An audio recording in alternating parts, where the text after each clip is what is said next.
Hey kids, it's time once again for Astrology and Dreams with Dr. Michael Lennox, your host, here with producer Zoe. Howdy, Zoe. Hello, Michael. Hello, listeners. We are talking about the week of September 18th through the 24th.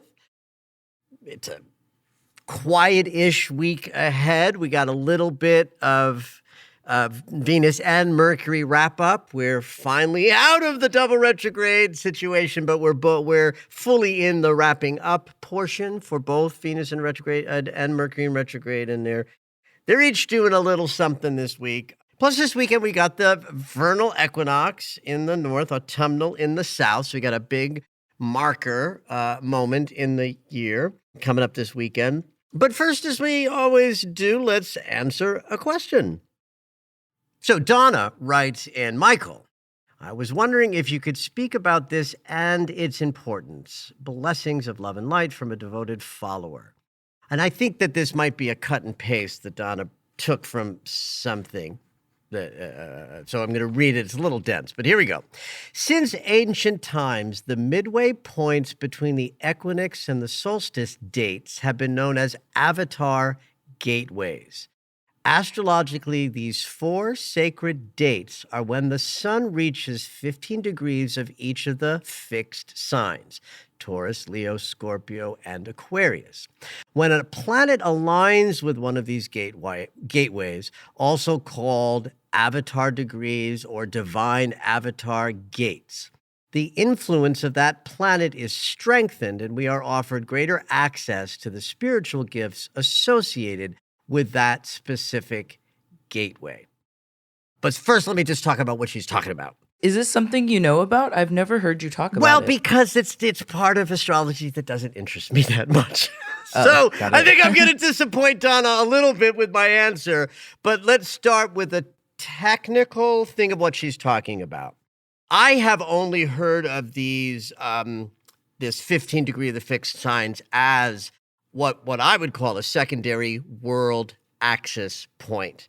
I've not heard them called these divine avatar or gateways, but it makes sense that there might be disciplines that have a name for these points because they do have some significance. But I'm going to start with, and the reason I picked this question is because we've got an equinox this weekend, one of those major marker moments in our year that isn't like a transit in astrology, but one of these powerful markers where the earth and the sun are in a kind of an alignment that guide us. They are the beginnings of the seasons, and that's how we sort of formed civilization on the planet, was that we had seasonality that allowed agriculture, and it was these marker moments of the equinoxes and solstices that told civilizations when to do what. Right. So when the sun, from the Earth's perspective, is at 0 degrees of Aries, 0 Cancer, 0 Libra, or 0 Capricorn, that's a big moment in our solar year because those points, the 0 degrees of each of those cardinal signs, are when we have the beginning of a season, an equinox, or a solstice. So they're really incredibly important points. We call them world axis points. One of the ways we use this technology in astrology is if you have a planet or a point in your chart at one of these world axis points, you're probably going to have some consciousness that aligns you with the world at large in a sort of significant way, because these points represent stuff that's happening like in the world at large that might, grab a person's attention. More so than other people, or just at Yeah, certain yeah. You know, like times? this is a kooky way of describing it, but I never Okay. forget this. Back in the OJ trial days, where the whole world was captivated with the OJ trial on television, before social media existed, this was on court TV, and the whole freaking country was captivated by watching this trial unfold. And I read a woman who had 0-degree Cancer Jupiter. That's a world axis point. Jupiter has her expansive sensibility. And I sort of asked her a couple of questions about her relationship to the world at large. And she said, I just am in so much trouble. I can't seem to leave the house because I'm just obsessed with watching the OJ trial. Right? So, like this, I'm sharing this example because it's like, yes, these points are powerful. They are collective points that live in our like DNA as really significant. So one could say that in a chart, they represent some connection of the native to the world at large and some consciousness that could be explored between astrologer and client. And certainly, if I see these points in a chart, I might be curious about that with regard to the person. And just in terms of like world axis points being significant, we can just sort of go back to the solstices and equinoxes. When the sun is at one of these world axis points, the world is having significant collective movement on its axis. Now, secondarily, 15 degrees of the fixed points are considered sort of secondary world axis points because they mark the midpoint. Geometry is all about math and shapes, and midpoints count in geometry. So if you have a significant point described by 0 Aries and another one described by 0 Cancer, that's a 90-degree angle. Whatever appears exactly at the midpoint between the two impacts both points equally. Midpoints count in geometry and therefore astrology. So one could argue that 15 degrees of the fixed signs relates to some connection between the native and the world at large if a person has a fixed axis point in their chart. I have one. My midheaven is 15 Aquarius. So I have a very publicly sort of positioned career. One could argue then that the world axis at the top of my chart, as reflected by 15 degrees of a fixed sign, connects me and my business to the world at large. Now, what she's talking about, like the rest of the thing that she picked up was this avatar gateway that Jupiter's going to station, meaning slow down and not be moving so much, right at 15 Taurus, suggesting that this Taurus avatar gateway is opening up, development of a new vision for Earth and for humanity. Powerful energies will be active for these dates, blah, blah, blah. It sets a defining theme for the rest of 2023. Now, if that juices any of y'all, have at it. It doesn't excite me, not even a little. It's not how I use astrology, so it's not interesting to me. It seems like this very abstract, random declaration that because Jupiter's at this point, that somehow humanity's going to be more expansive and open up because of that. I don't see that as happening in my little body for the last 30 years of using astrology to contextualize how I live. So it's not something that interests me. So it's not something that I would then teach about. This is not the same thing as saying there's nothing to it. That is not what I'm saying. How could I possibly know that? Like, what position could I possibly be in to have that level of authority over something being true or not? So everything I teach about in astrology comes through the lens of, does my body respond to this idea? And if it doesn't change how I'm going to make choices or process my emotions or my perceiving in the month of September, then I'm not going to take it up as a significant astrological thing to present to the world. Like, this moment is promoting the development of a new vision for Earth and for humanity. That may be true on some higher plane level, that the planet that brings expansion is hanging out at this significant point that ancient astrologers declared was powerful. But that doesn't help me navigate the month of September, so I don't teach it. So I want to be really clear. I'm repeating myself. This does not mean I think that I'm contemptuous of it or think it's not a thing. It's kind of like the Lionsgate. I don't wish to inhibit anybody from celebrating the Lionsgate in the beginning of August if they feel a vibrant sense that they're receiving downloads, because they may absolutely be vibrantly receiving downloads when the sun connects with Sirius, the fixed star that they call the Lionsgate. I don't. I've never had that experience over and over again. And trust me, every early August I look.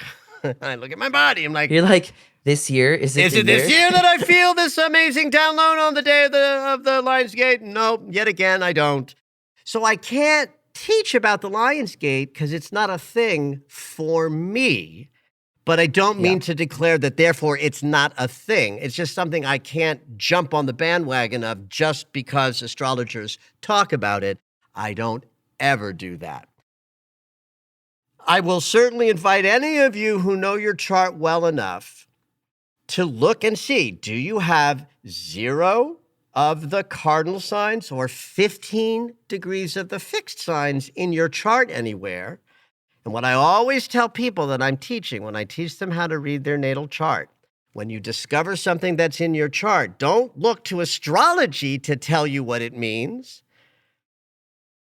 Take what the essential meaning that's presented to you, like I have, world access points, connection to the world at large, and then look at your life and your personality and your sense of who you are and see what you can discover about what it might mean for you, but using your life experience as the material that informs you what it means, not what you might read in the next paragraph of the book about astrology.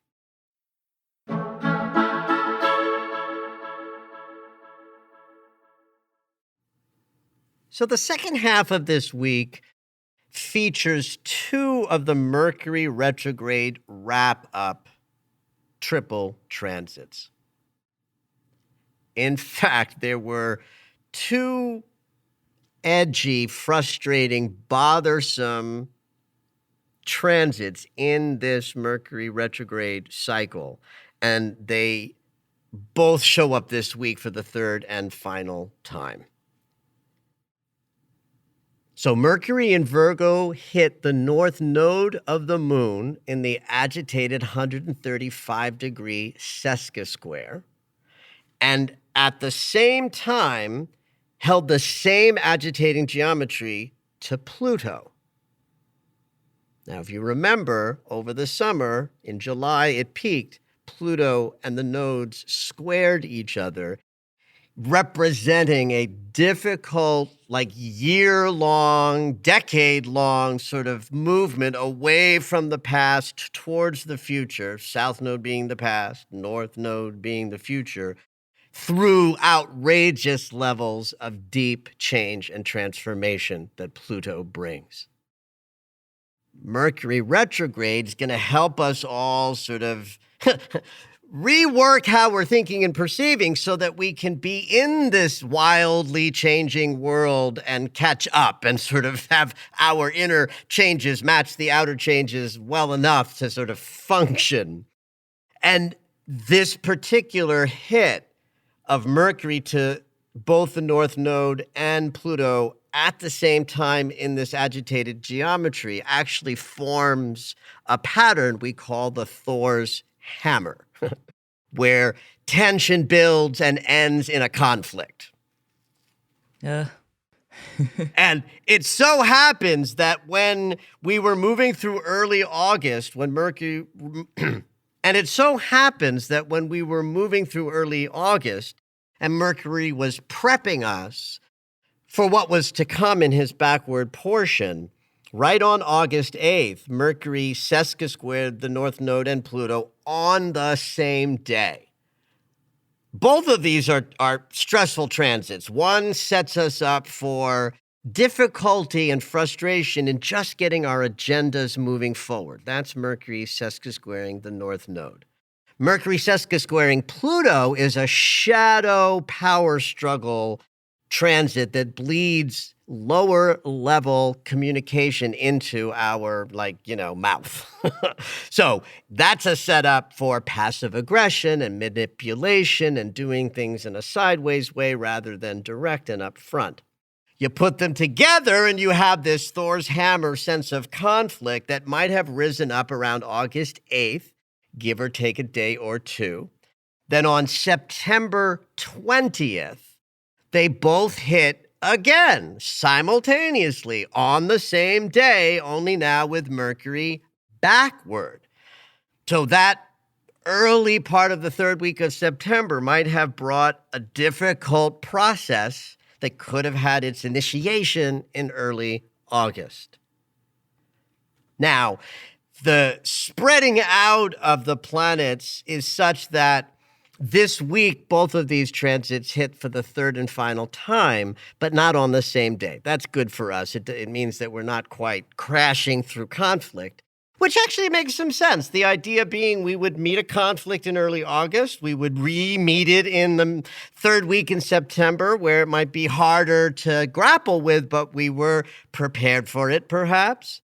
And now in the wrap-up, it's no longer that Thor's hammer guarantee of conflict sort of shutting good communication down. Understand that as we move through the middle of the week on Wednesday, that's when Mercury will sesquisquare the North Node. And so the middle of the week is likely to feature some minor frustrations with getting your forward movement sort of engaged, or obligation that drives you to meet and connect with others for, a purpose through what might be more stressful than flowy energy. And then when we get to the weekend, there's the emphasis on watch out for the sideways communication, be direct, be wary of manipulation and passive aggression over the weekend. Now, if you look back to August 8th and September 20th and you see a very clear correlation in a sort of storyline or narrative, you can rest assured it will be playing out again, but maybe a little less stressful than the first two hits. And that might play out all week as a function of experiences that reflect the difficulties in trying to get your North Node, here's where I want to go next, sort of negotiated. And hopefully you've learned a thing or two in this Mercury retrograde, and you can approach problems this week that may have baffled you in early August or the third week in September.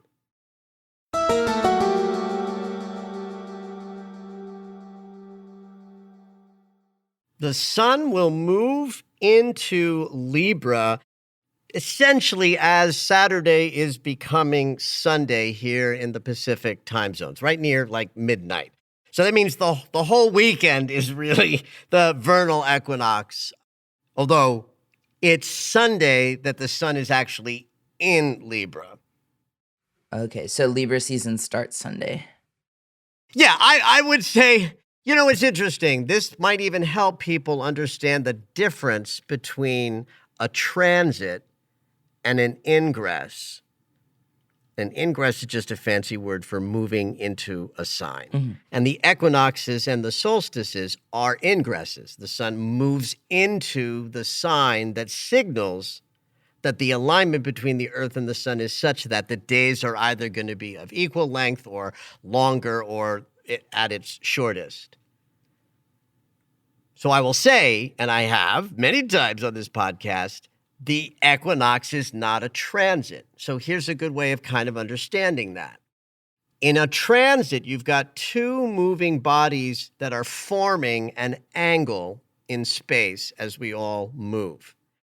And in geometry, those shapes have a peak of their what we call perfection.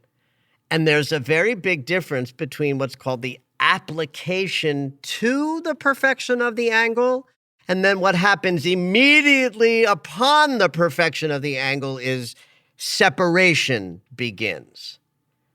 So if this were a transit, we would say, oh, the juicy day is Saturday, because it's as it applies, it is stronger, and the moment it hits, it sort of diminishes. That would be so if we were talking about a transit where geometry is present. But because we're talking about an ingress, all day Saturday, the sun is building towards moving into Libra. Here in the West Coast where I live, that transition will happen just as we're crossing the threshold from, Saturday into midnight Sunday. But it does make the juicy day of the equinox Sunday, because you need the sun to have moved into Libra for it to officially be the equinox. One of the things that I'll talk about when trying to get people to play with the lunar cycle, take on astrology and work with the moon's movement, where we say, set intentions in the new moon, harvest the benefit, and look at what you're going to release in the full moon. And people will say, well, do I only set intentions at the new moon?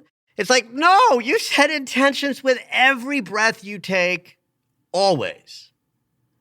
But when the sun and the moon are coming together and there's a sense that the solar system is setting us up for intention setting at the new moon, we do it at the new moon like a ritual to match and mark the power of intention setting that is most fertile when the sun and the moon are in the same place. Similarly, when we move through an equinox or a solstice, we want to ritualize the essence of what the lineup in the solar system is expressing. So in the spring, we have a sense of day and night of equal length. And then here we are in the opposite one, the autumnal equinox. Same principle, that days and nights are of equal length, and it signals that we're moving towards winter, where days get shorter and shorter up here in the north. Both of the equinoxes are about harmony and balance, and I always suggest this in the autumnal one because Libra is a sign that responds really well to beauty and art and expression of that way, of that manner. And so I always do, and I always recommend, honor the autumnal equinox, sun in Libra, with a mandala seeking to express the balance and harmony that you feel in your life right now in a artistic and creative circular drawing. And that's a beautiful way to honor the equinox and just say, I'm in harmony and balance. The days and nights are in harmony and balance. I have just as much light as I do shadow. And I know myself as a whole, integral, complete human being. Celebrate in whatever way that you want, and do that on Sunday.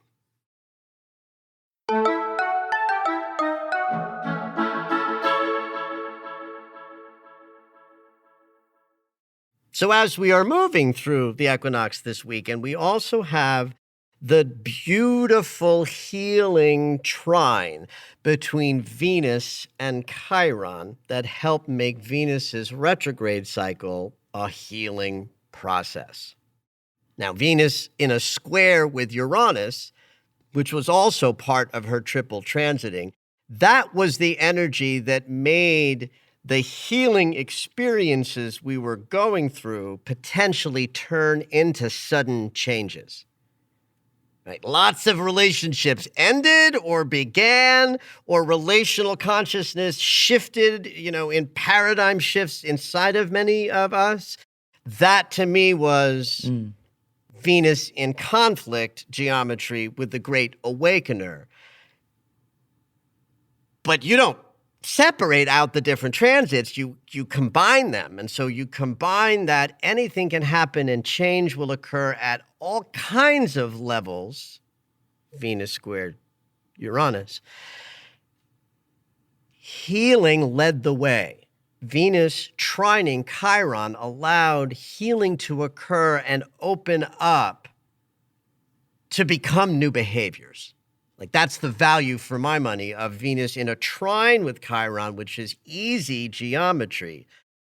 By the way, easy geometry would not have felt good with Venus in easy geometry with Chiron. That just means that our hearts were able to be with the wounded spaces easily. Right? It wouldn't be as much learning as Chiron. Well, let me say it this way. People tend to think of trines as, air quotes, good because the geometry is harmonious. But good is not really the right way to characterize any geometry, but flow is. And in a trine, the two planets holding the trine are in their most open, flowing possibility, like having the hot water and the cold water both on at full blast. You get a torrent of yummy, warm water. But if it's Venus and Chiron, that torrent of yummy might have been hurt feelings that were in the process of turning into shifts about how you give and receive love, because you were both experiencing a wide open access to healing experiences and other transits from Venus saying we can change things in the unconscious as we go. So look back to June 29th and August 14th as your anchor dates. If, give or take a day or two, and around any of those two dates, if anything was particularly difficult, challenging, healing, whether we're talking about a numinous positive experience of yummy healing in the heart, or a sort of a thrust into the painful wounding process of healing, there may be some wrap up to that this weekend. If you don't see something very specific, don't dig too hard. Like, I give you these dates because there is a natural and organic way that in personal planet retrogrades, these three passes of the triple transits tend to tell a story of an ongoing narrative that might have sort of three parts to it. But it's not a rule or a law. It doesn't have to be that way. If you look back and there's something playing out, it'll probably resurface this weekend in time for you to put some new shifts into love and relationships and healing. And if not, understand that the weekend offers an easy opening between love in the heart and healing consciousness, and that could make for a lovely weekend of connection and intimacy in the relationships that you are engaged in at this time. If that's the case, have at it. Did you know that Michael has a daily astro alert? If you enjoy hearing the weekly astrology, you might like knowing more about each day. When you subscribe for the daily astro alerts, you'll get an in-depth explanation of the day's astrology sent right to your email. Subscriptions are only $10 a month, or you can purchase the yearly subscription at the reduced price of $100. To subscribe, head over to michaellennox.com.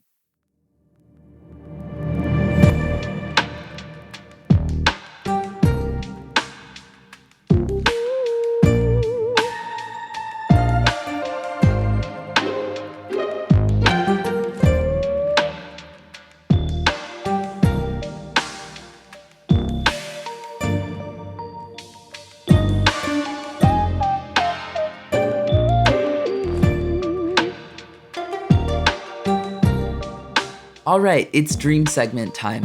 Every week, Dr. Michael will interpret dreams that are sent in via email or take a live caller. If you would like your dream interpreted on the podcast, you can go ahead and email us at dreams@michaellennox.com. Hopefully your dream will make it onto the show. This week we have an emailed in dream from Ureli, and she starts out just by saying around her dream she'd seen some angel numbers. I won't get into that, but just thought you might like to know that. So this was a nap dream. Oh, love nap dreams. Yes. I'll say why in a minute. Okay. She says, in the dream, I was somewhere with my 2 children. It looked like an aquarium, but there were no other fish. My point of view would shift from being in the empty tank to being myself outside of the tank. The water appeared very clean and clear. We were looking around as we walked in some sort of line, although I don't recall seeing other people. Then the point of view switched. I was suddenly holding a fish. I knew we were all in water, although it didn't necessarily look like it. At first, I was worried because I knew the fish was pregnant, but I was not sure if her babies would make it. They were not moving in her belly. The fish was not fully transparent, but I could see what was going on inside. As I held the fish in my hand, looking for any signs of life in her belly, I felt my children's worry grow, and they asked if everything was okay. I said I wasn't sure, and then the fish opened its mouth, and out came flying 2 small fish intertwined together. Ooh. The fish swam to them and opened her mouth for them to enter. I felt as if that's where they would be safest. As the small fish were being birthed, I felt and saw a powerful electric current run through the birthing fish, the mama fish. Afterwards, my children and I were amazed. We screamed and cheered joyfully in disbelief. I remember feeling so happy. It felt incredible holding the fish and watching it give birth. I felt so alive. It took me a while to know I was in a dream, and when I realized I had been holding a pregnant fish who had just given birth, I was so shocked and amazed that I woke up. It was an incredibly vivid dream, unlike any one I've ever had. It felt so real. Hoping to hear your thoughts. I love this dream. Yeah. Let's start with why I got excited that it was a nap dream. So vivid dreams, the ones that we remember that are story-like, only happen in REM sleep. We will have dream experiences in every other stage of sleep, but they're not the same as the vivid storytelling dreams. Like if you wake a person up in a sleep lab in any stage of sleep, they will report some kind of a dream imagery. But if it's not REM, it'll probably be vague, hard to pin down, more about sensation. But REM sleep is where the juicy dreams occur.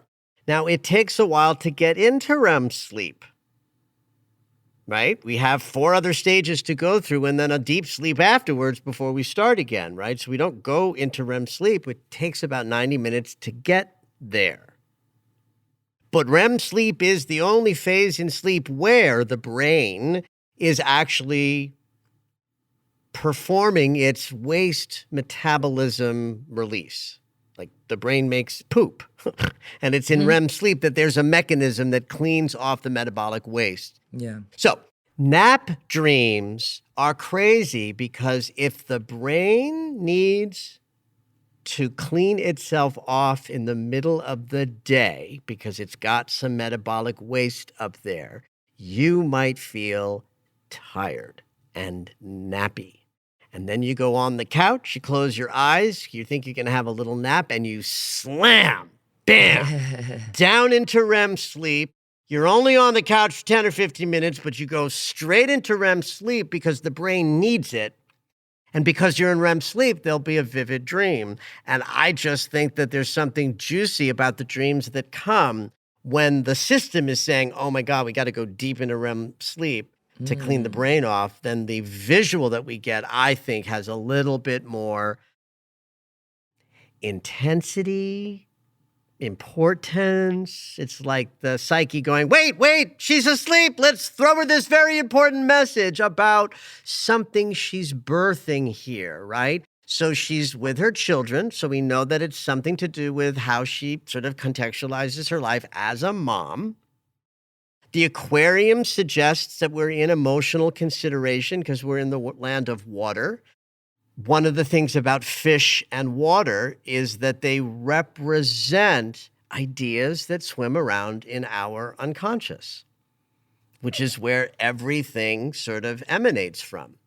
And one could even think that, if an aquarium and places where fish dwell is a good symbol for Ureli's emotional unconscious right now, the dream is saying she's in a really clean and clear place where she's not confused about ideas that are floating around in the unconscious, right? There are no other fish.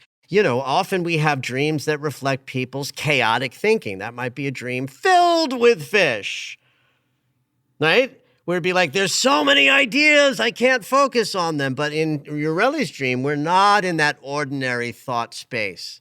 We're in a sacred place of unconscious sort of dwelling, something that we can even handle, like an aquarium is man-made.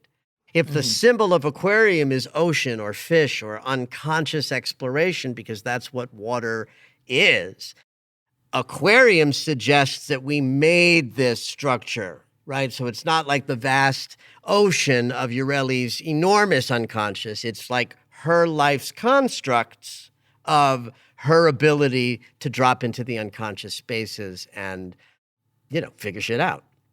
Even the walking in a line, but there are no other people present, suggests to me that we're not looking at Ureli's chaotic mind and thinking because just she is present in the dream as the sort of witnesser. So I love this portion of the dream where she's like holding the fish that she's caught. And clearly this is an important part of the dream because she spends a lot of time in this like, what is this that I'm holding? What's happening here? So much awe. Right? Her children sort of get worried. And so you've got this sort of colliding sense of images of mother and child and fish mother and fish children.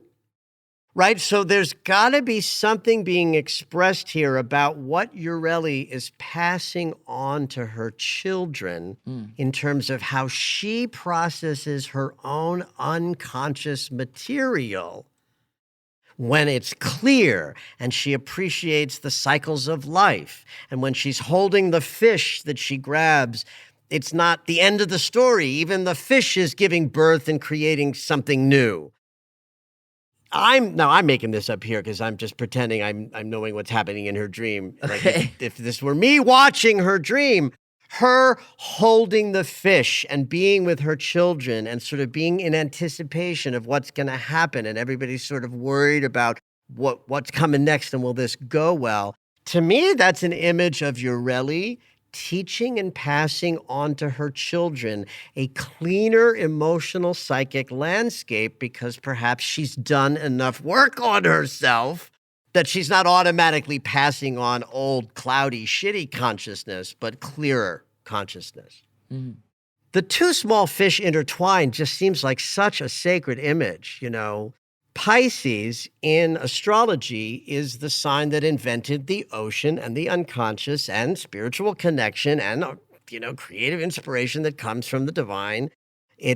Pisces is everything about how we connect to, the all. The glyph for Pisces is like these two curvy lines that have a crosshatch, kind of like an H, if you bow out the top and the bottom. And it's a glyph designed to look like two fish. And Pisces is thought of as the two fish in the ocean. There's not one fish in Pisces. And, why that is from just the sacred idea of binary creates a transcendent third. Whenever you have two, some third thing is being created. And so by virtue of Ureli holding the fish she can grab, that to me is a symbol of her ability to understand something fundamental that's an unconscious thought or impulse, which is a miracle that any of us human beings are understanding shit that's going on down in our unconscious, right? So her holding the fish is like, I've grabbed an idea about how life works. I can share this with my children. And then this double fish comes out and goes into her mouth. Love that. That's like putting into her voice the wisdom of change and process and transformation and things becoming, created. And it's this powerful electrical current runs through the mama fish as she perceives this numinous event of birthing the two that go into her mouth. That to me is a reflection of that, electricity is running the whole system, right? If we're going to think about how life and consciousness works, we can't remove the fact that we are essentially little batteries and that the spin of the earth is like a generator and that we're just filled with electricity. And so with this great change and upgrade and integration, I think that the fish birthing the two fish flying into Ureli's mouth is a reflection of some advanced place where she's putting into her voice and her ability to speak into things that are typically mysterious and under the surface of our conscious awareness. And then, of course, we finish it off with how incredibly joyful everybody feels at the end of this sort of upgrade. And isn't that what we're all trying to do? We're like trying to live as conscious, aware beings when the much bigger piece of us is the unconscious driving forces that cause us to choose all the things that we choose. And then we have to sort of figure it out in a backward kind of way. And this is one of those beautiful dream moments that's empowering the dreamer to understand she's gotten to a higher level. What a nap. Yes, indeed. Thank you for listening to Conscious Embodiment, Astrology and Dreams with Dr. Michael Lennox. You can find us on Apple Music, the iHeartRadio app, and anywhere you find your favorite shows. Head on over to michaellennox.com for information on astrology readings, the daily Astro Alert subscription, upcoming classes, and to join the mailing list.